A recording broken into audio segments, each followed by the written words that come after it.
I know facts hold little to no merit in the 21st century, but let's just think of it like a brain exercise. 1777, Vermont issues the first ban on slavery. Rich people are like, so, by 1804, all of the northern states within the U.S. were in favor of abolishing slavery. Now, this doesn't mean that every person in the North was an abolitionist, and it doesn't mean that every single person in the South was an anti-abolitionist. In fact, most people in the South were like, we don't own slaves. This is more about the wealthy people in the South not wanting to abolish slavery. So the wealthy people in the South band together. We ain't abolishing nothing. They band together and decided that they would withdraw from the Union, aka the United States of America. And in order to get more people on board with the idea of withdrawing from America, they had some pretty serious scare tactics in place. Lincoln is gonna free these damn niggers. They gonna rape your wives, kill your kids, then they're gonna kill you. They're subhuman. They don't think like us. Matter of fact, they don't think. They just kill. So a lot of people in the South believed that and voted in favor of seceding from the North. But a lot of other whites in the South were like, get rid of these damn slaves so I can get me a decent job. I can't compete with no free labor. I don't want to secede. I like being part of the United States of America. You still feel that way? So, the Southern USA regarded itself the Confederate and attempted to separate itself from the Union. Only thing gonna be free around here is moonshine, boy. Get the picking. And as the abolitionists of the North stood their ground, the country grew divided. With the South steadfast on keeping slavery legal, the slave population grew bigger and bigger because the Confederate, or the South, weren't budging. But in the same way that we have the Tea Party, which is an extremist minority group of the Republican Party, back in those days we had Copperhead Democrats. They were a minority group of Democrats who wanted to end the Civil War. These fools were in favor of maintaining slavery, and they believed they could use slavery to save the Union. They were initially called Copperheads because of their snake-like tendencies, but with some savvy marketing, the Copperhead label became a symbol of liberty. This is why I stress branding is so important. No, seriously. So Lincoln fired some warning shots around 1862. He let the country know. He's like, if you do not side with the Union and free the slaves, I'm going to issue an executive order. Right now, Jimmy, right now. I'm going to count to 100. You do it right now. But the southern states were unified and not one of them conceded. So in 1863, an executive order was issued by President Lincoln to free the slaves. The Emancipation Proclamation went into effect in every single state except for one. Guess who? Texas. It was ordered upon 10 or 11 Confederate states in resistance to the free slave movement. And it also insisted that the Army and Navy acknowledge escaped slaves as free men, recruit them, and pay them. Progress, baby! It took about a year, but they even got Louisiana on board, okay? I'm all over the place right now. I need fact checkers. Was it 10 or 11 Confederate states? Post it in the comments below. Please provide your source along with it. I love you. The Emancipation Proclamation technically freed 3 million slaves, but not really. Due to the resistance of the South, slaves still had to escape their masters and make it to a free state. Think of it more like a safe zone. Another option was for slaves to wait until the Union Army had occupied the state that they were enslaved in. Quick question, what type of slave do you think you'd be? The type to escape or the type to wait for the Union Army to occupy the state you were enslaved in? Some slaves started running for their damn lives. I had to pause this recording and shave my nose hairs. Where were we? It took a couple of years, but before you know it, there were about 3 million, 4 million free slaves. Now, this didn't mean that the country instantaneously embraced blacks. Oh, you're free. You're one of us now. No, actually, racism sustained until... Now, with the abolishing of slavery, wealthy folks were salty because without free labor, the Southern economy was hurting. Forest squirting, fine. I'm kidding. No, but seriously, the Southern economy was in trouble. And slaves were now homeless. Their flesh wounds still fresh, no money, no food, no medical assistance, basically no resources. Think the black, naked, and afraid with no camera crew and no whip scars.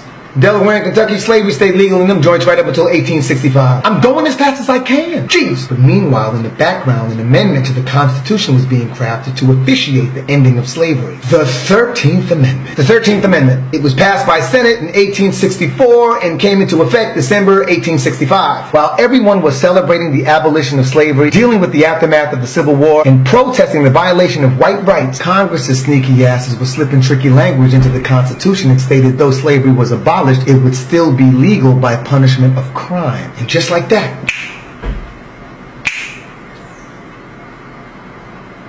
the prison population went from 95% white males to 95% black males. How we let them do this? Just to be clear, while common folk were fighting against one another over the abolition of slavery or celebrating the abolition of slavery, political officials and wealthy slave owners were crafting a loophole. Like I said, some things never change. Anyway, just like that,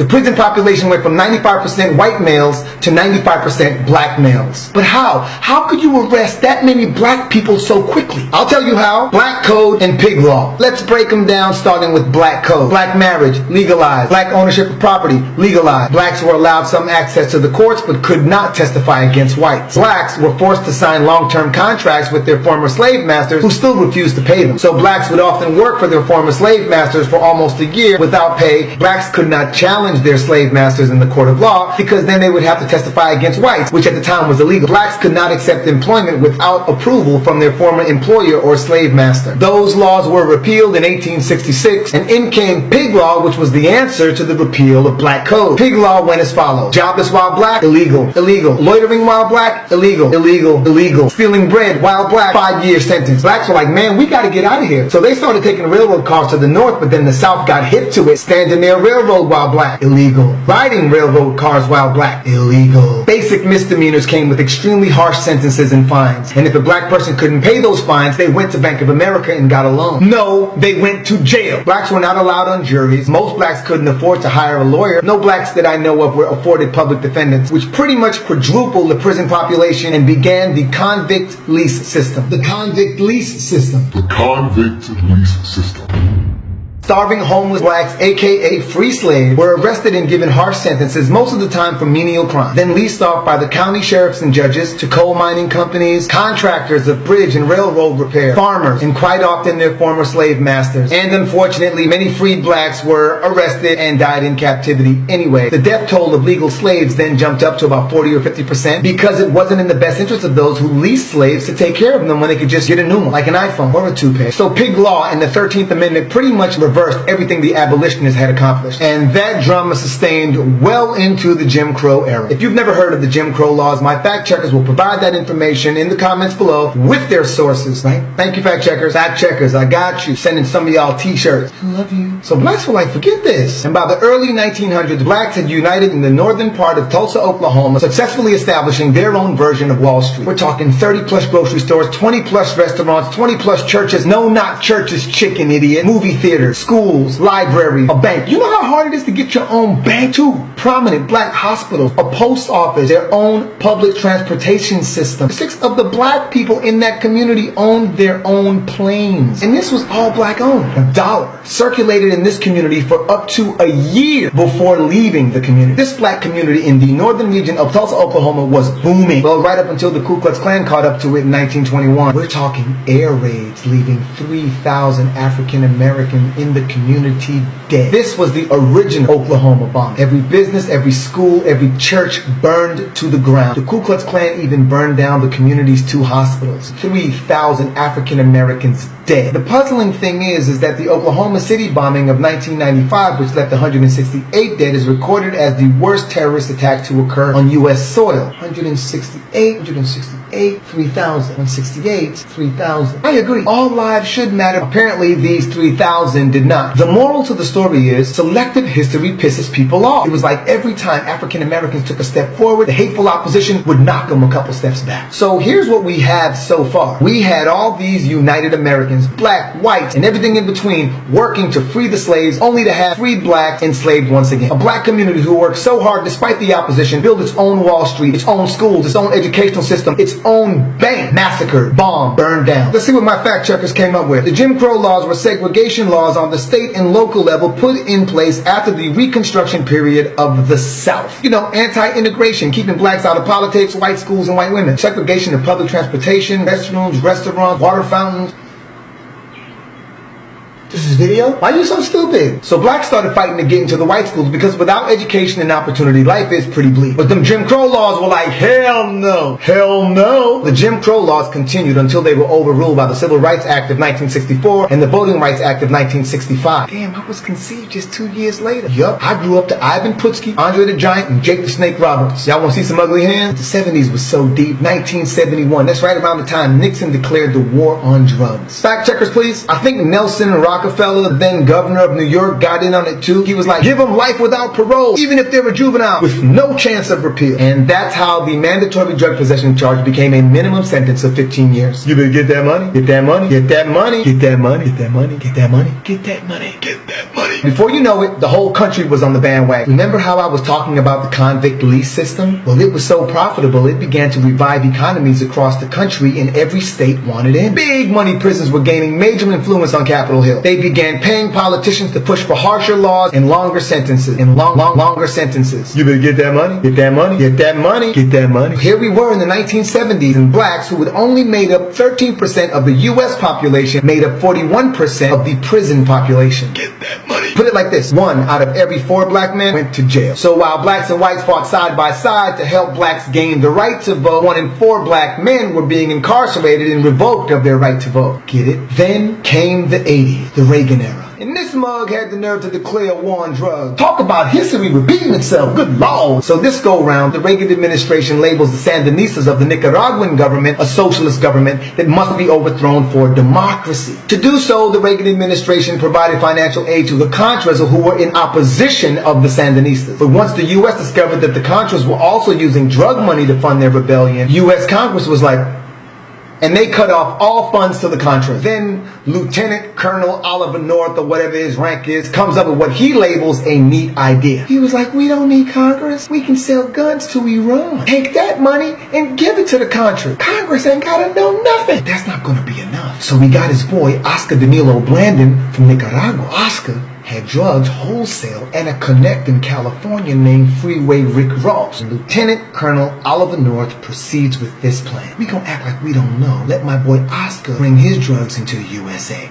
His connect, Freeway Rick Ross, is gonna push the drug to the most vulnerable black communities in California. Then spread to St. Louis, New Orleans, Texas, Kansas City, Oklahoma, North Carolina, South Carolina, Indiana, Cincinnati, Baltimore, and Ohio. Oh, I forgot Seattle. He'll take some of that drug money and use that to fund the Contras too. Boom! And we're back in business with Nicaragua. Democracy. I don't know. Fact checkers. Anyway, Oliver North eventually got busted. He served 3 years in prison. His connect and drug lord Oscar Danilo Blandon served 2 years and worked with the DEA to help bring down Freeway Rick Ross, who ended up serving 25 years because that's the black penalty for selling drugs in the United States of America. Was it 25 years? Fact checkers, I need your help, because I do believe that Freeway Rick Ross's sentence was 5 times longer than Oliver North and Oscar Danilo Blandon's sentences combined. I'm not glorifying Freeway Rick Ross for being so eager to sell out his own community, but I do think it's interesting that Oliver North, who orchestrated the whole thing, was able to sit in front of the Supreme Court and say, I thought it was a neat idea, and only served 3 years. How we let them do this? Guess who else served time? All the black drug addicts, mamas with crack baby, drug affiliates, etc. And that pretty much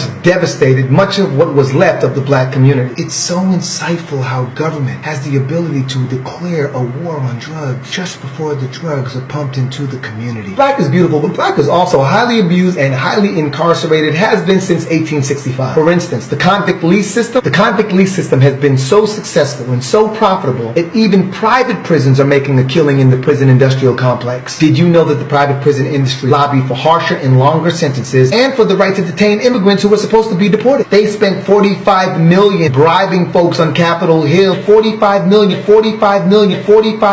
bribing folks on Capitol Hill and in the mainstream media. Do you know what the private prison industry grosses per year? $5.1 billion. I could buy like 10 fishing kayaks with that. The profitable convict lease system is part of the reason that this war on drugs theme is so popular. Still, today, 1 out of 4 black men will be incarcerated. Luckily, out of the 4 black men in my family, I was the brother who went to jail, thank God. Well, me and Tijuana Jackson, that's why I'm crazy.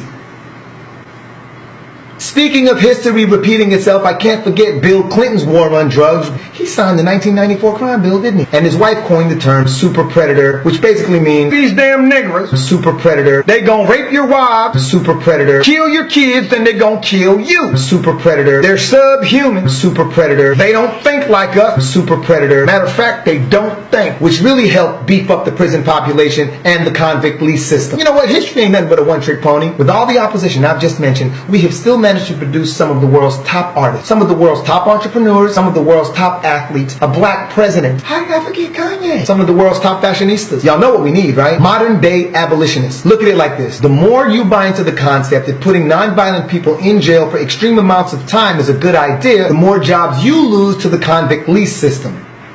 Sound familiar? Is history predictable or what? Look, it's really simple. While you're pointing your finger at immigrants, the very same politicians we allow to divide us are the ones who promote the campaign that help to beef up the convict leasing system and the prison industrial complex. Is it clicking a little bit? And the larger those industries grow, the smaller the job market becomes. I don't know about you, but I need my family protected from that dude who went to jail for smoking weed over a ping pong injury. I gotta drink some water on that.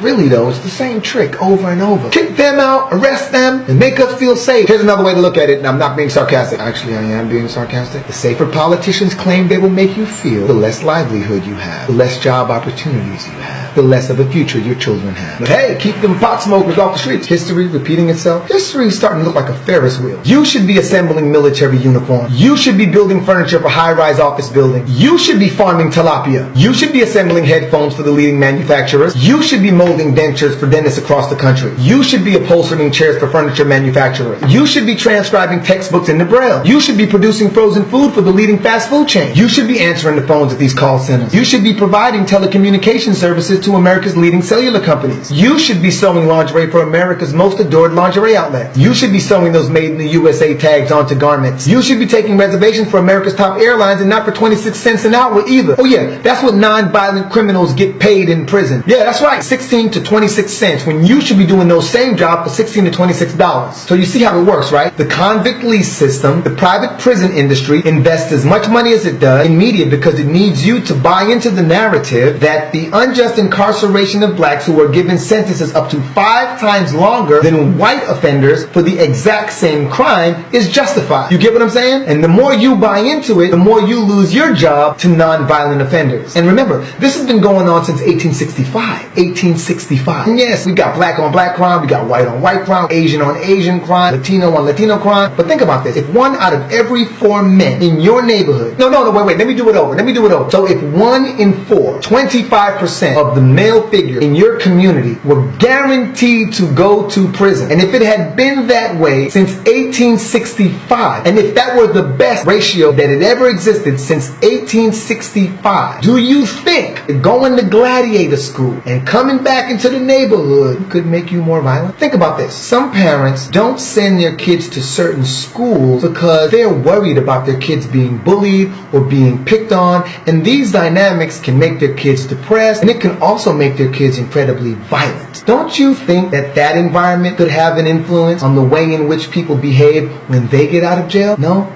Doesn't cross your mind? Yes? Talk to me. Anyway, that is the covert black history of the USA. And I think it's hypocritical to speak of American history without speaking about the prison industrial complex. If you would like to see more content that supports the truth, please click the link and show social media support for my up-and-coming movie, Prison Logic. Click that link right there. That one. Click that one. No, click this one. I want you to love me. Do you love me? Because I love me like the one above me. Let's not let history repeat itself again and again. Because every time history repeats itself, it ends up putting you out of money.